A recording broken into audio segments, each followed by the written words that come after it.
We are continuing our 3-part mini-series on 6 steps to B2B sales, how to find, engage and get corporate clients consistently. So stay tuned, we're going to dive into part 2. Welcome to the Leverage Business Podcast, where we believe business success is about working smarter, not harder, leveraging your time and expertise in ways that fit the digital age you and your clients live in today. I'm your host, Jay Allison, author of Leverage Consulting in the Digital Age and founder of the iSuccess Business Academy.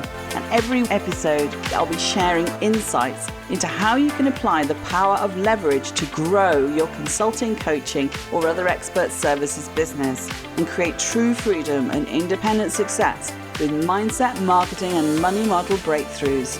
Because when you get leveraged, the sky's the limit. Let's go for it.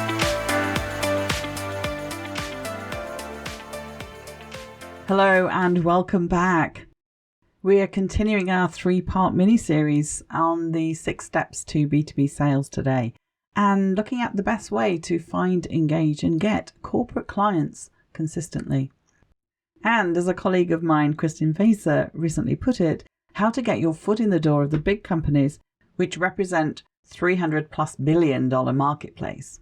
So I'm sure we all want a piece of that, right? Why consultants, coaches, trainers, and other expert service providers find it hard to get corporate clients, especially when starting out, is they don't always understand the difference between B2B and B2C in terms of sales and marketing. Many also underestimate the value they bring. It's quite common that our limiting beliefs hold us back, and that even though we have a ton of expertise to offer any company, big or small, we think we're new and small and can't play in that bigger playing field. So in part 1, I talked a bit about that positioning, and next we'll dive into the middle steps of the B2B sales process. But my warning is, don't start here. Really work on that positioning, that mindset, that framing of what it is that you can bring that's unique and different to perhaps others in your space, in your field. So just to recap, the 6 steps are positioning, pipeline, prospecting, proposal, presentation or pitch, and persistence.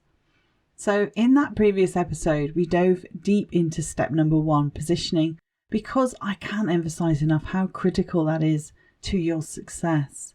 And we also looked at step 2, building your pipeline of organizations that you want to work with. So in this episode now, we'll move on to step 3, prospecting, and step 4, proposals. Again, I repeat, make sure you don't start in the middle, because a lot of people do just start with networking and getting into conversations before they really know their unique value proposition and what they actually deliver for a specific target market.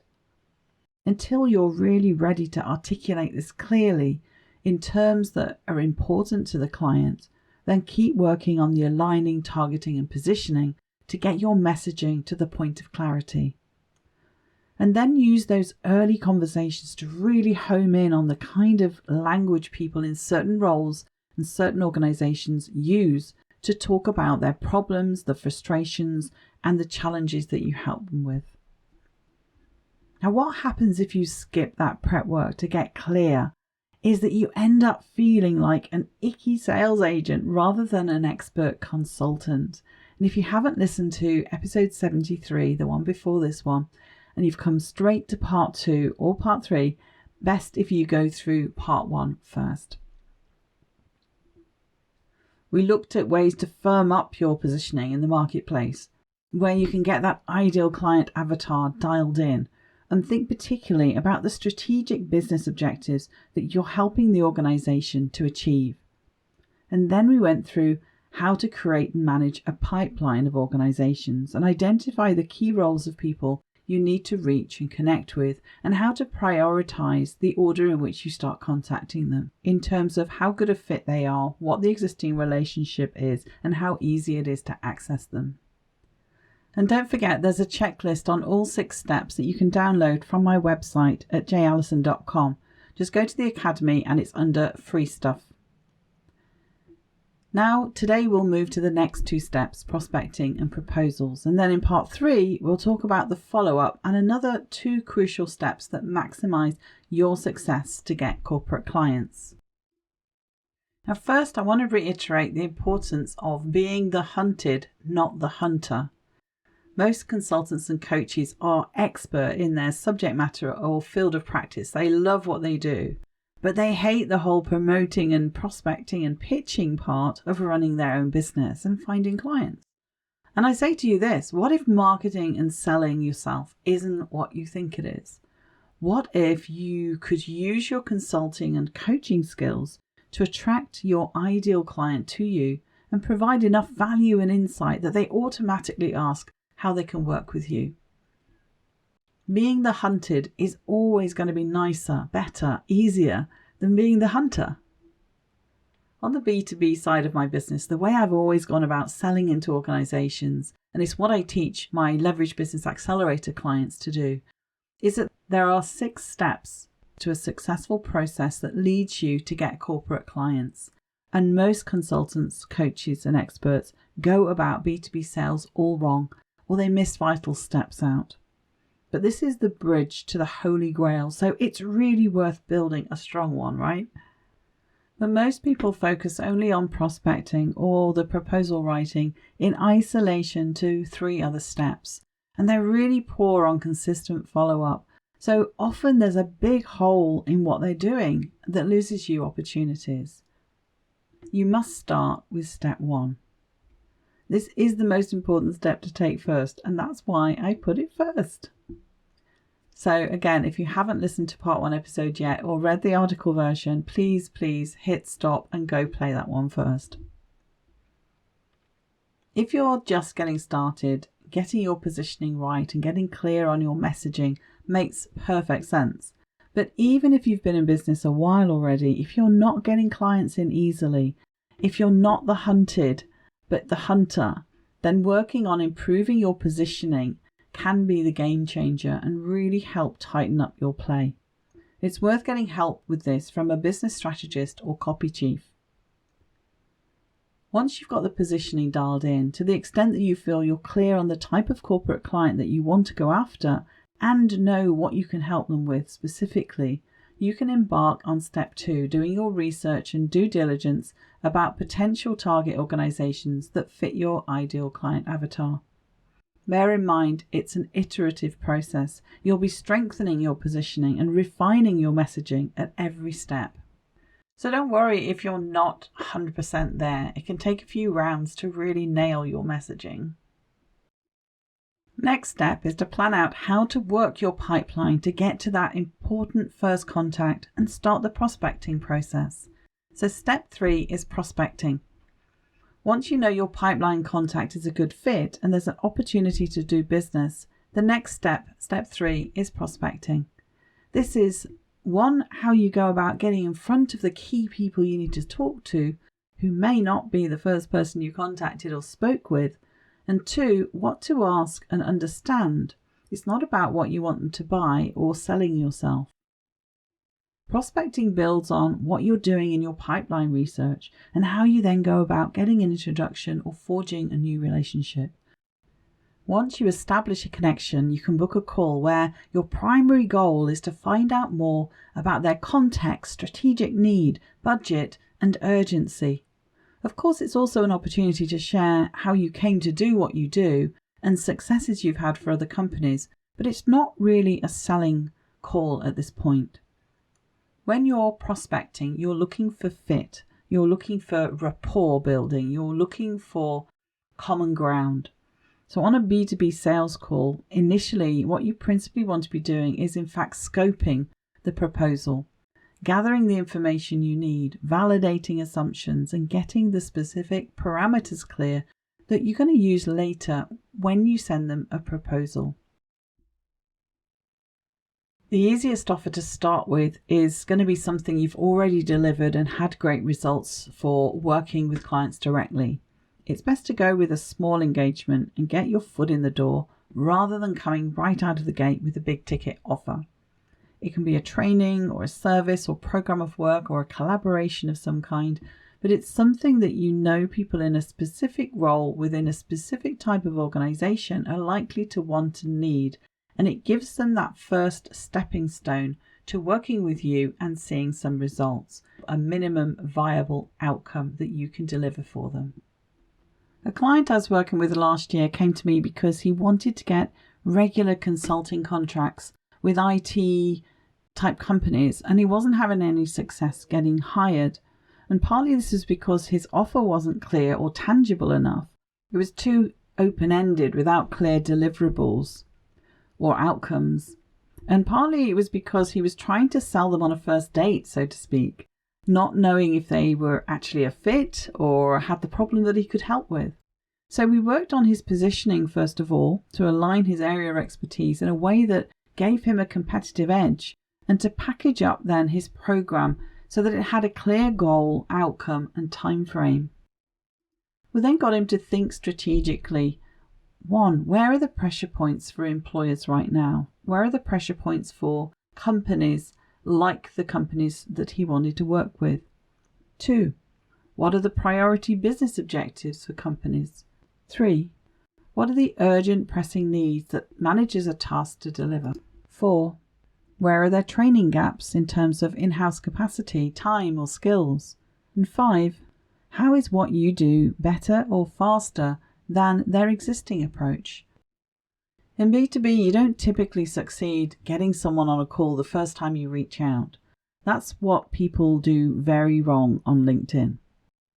They ask for something or offer to hop on a call before developing any kind of mutual connection. You also probably won't get corporate clients by posting on social media. Even though some channels may be great for sharing insights with your tribe, undoubtedly your average HR director or C-suite won't be following you on Twitter or TikTok. Consumers possibly, but rarely your B2B decision makers. For B2B, you have to influence from a much higher level of service. It's not at all the same as B2C marketing. It's much more about person-to-person relationship building than funnels and nurture sequences. But there is one common approach that you can use, and that's your lead magnet. While for B2C, a lead magnet or freebie is all about getting someone to opt into your list so you can nurture the relationship long enough to market to them through emails. With B2B, your lead magnet needs to be much more of an authority piece, like a white paper or a research report, a presentation recording, or a VIP mastermind or free consultation. Those can all work. A good thought leadership piece positions you as a credible authority in your specialist area. And because your B2B organizational contact doesn't care how many followers you have on social media or how big your list is, they care about whether or not you know what you're doing and that they can trust you to deliver real results for them.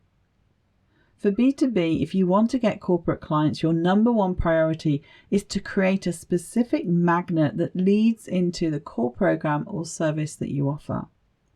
Any content you'll publish or share should be showcasing your incredible work, your incredible track record with amazing client names and proven results.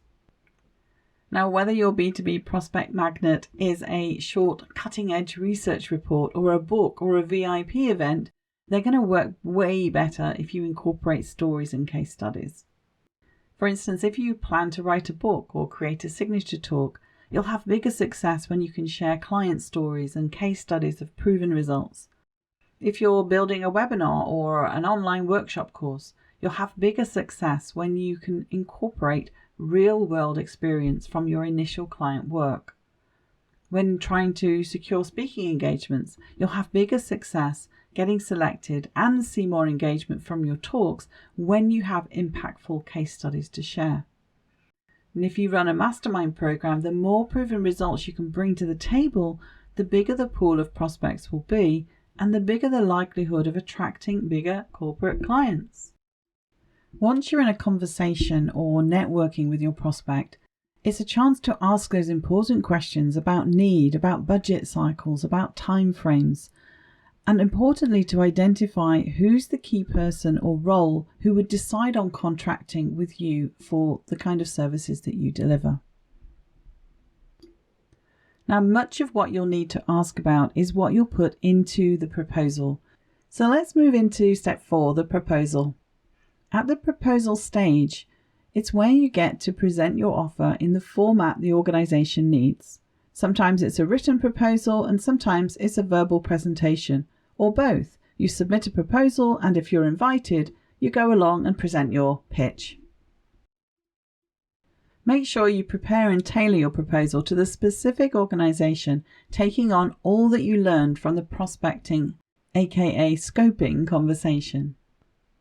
Proposals can take various forms. Sometimes it's open format, you get to present the case as you see fit, and sometimes the organization or company want you to use a particular template. Sometimes if it's an invitation to tender, you're fitting your proposal into a format that they give, and sometimes it's maybe just a presentation. For this step, I'm not going to talk about how to write an effective proposal because I've gone through this and I gave you a template back in episode 62. And I also talked through pricing strategies in episode 72. For professional service providers, what to charge might just be the most stressful decision you ever have to make, especially if you're new to business. There are a lot of moving parts to consider to create a really solid pricing structure. So if that's what you need to figure out, go to episode 72, where I go through the key strategies that you can use to get to that magic number, your quote. What I'll share here relates to what you should be doing before and after the proposal stage, so you know what to put into the proposal and how to follow up. The worst thing that I see is people just say, I don't know where to start. So they've got a blank proposal template, or they've just got their own template, or they've just literally got a blank piece of paper and they're like, how do I structure this? What do I put in? What do I include? Where do I put my price? And, really that's all figured out in that episode 62, and the pricing is figured out in 72. So if you want a discussion around any of that, then book a free consult with me and we'll see where that takes us in terms of the kind of ways that I can help you going forward. What I want to do right here is just to emphasize that if you tend to jump to this step because prospects said, hey, put a proposal together, it's problematic and it's probably going to keep you up at night worrying. Because firstly, it can just be a fob off. And it's just something that they say. It's like, yeah, send me a proposal. And secondly, because you cannot write an effective proposal if you haven't really scoped it out, and you won't get the gig if you leave the ball completely in your prospect's court. Essentially, for the framework we use, there's 5 sections. Number 1 is business objectives, where you set out the challenge and the context. Number 2 is the proposal or project overview. So that would be around your solution. The third part is process or framework.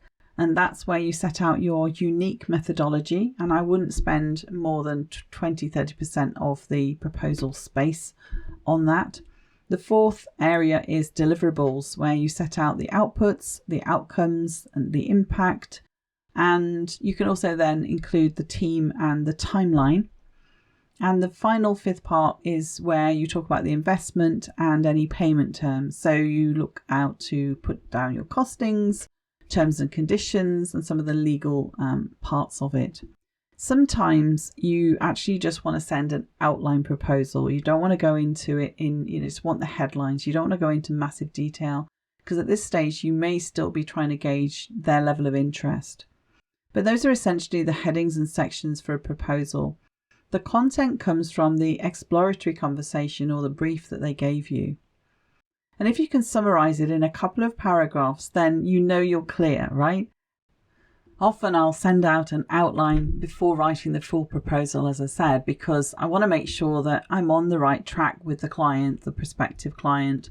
So I'll email them something like, here's what I heard from you, what's plaguing you, the challenges you have, the outcomes you want to have. Here's what I think will happen for your organization, why I think this is a good investment for you. Here's how we're going to work together in this plan. Here's how long it's going to take and what's included in it. And here's your part and my part. Here's how much it's going to be and how you're going to pay that out. And then here's a few other things down here. And here's how to accept this proposal or agreement. And let's get started. So basically, it's just those headline kind of things that you're just touching base with them on. And I've sometimes just laid it out just like that as headlines. I send my contact an outline first via email and say, get back to me if this sounds about right. And if you need a formal proposal at this stage, let me know if you have a template you'd like us to use.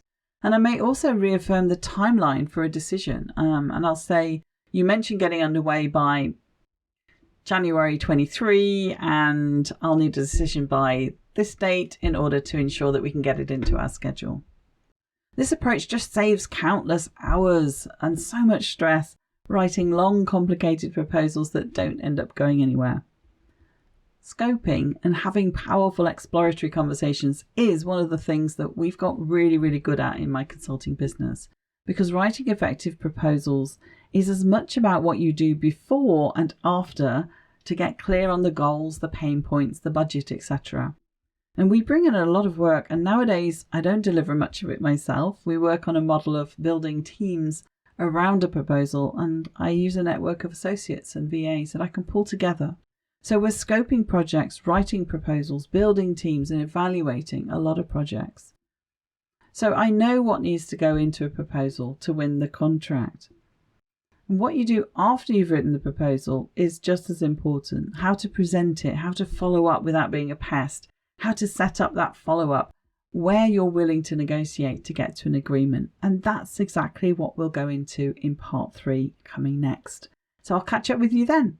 Just a quick final word. In my book, we do dive deeper into business design that enables the major leverage points in your brand, your marketing, sales, and your delivery. And that's available via leveragedconsultingbook.com. If you haven't got a copy, then there you go. I shall see you next time. Ciao, ciao for now. Thank you for listening to the Leverage Business Podcast. Want to create leverage in your business? Did this episode provide some insights and ideas to be thinking through? If so, subscribe so you get alerts when the next one's released. If you want to learn more or would like help and support with building a leveraged business that achieves true freedom for you, then head over to jallison.com/podcast to find all the resources and links that go with this show on my website and to join our iSuccess community. And if you're enjoying our content, it would be great if you could pop into Apple Podcasts or the app you listen from and leave me a rating and review. Everyone makes a difference to improving our rankings. So thank you if you've done that already. I appreciate you. So hey, that's it. Thank you for listening. I hope you've loved this episode and have some great takeaways to be thinking through. I wish you a pleasant, productive and profitable week, and I'll see you again next time for another episode of the Leverage Business Podcast.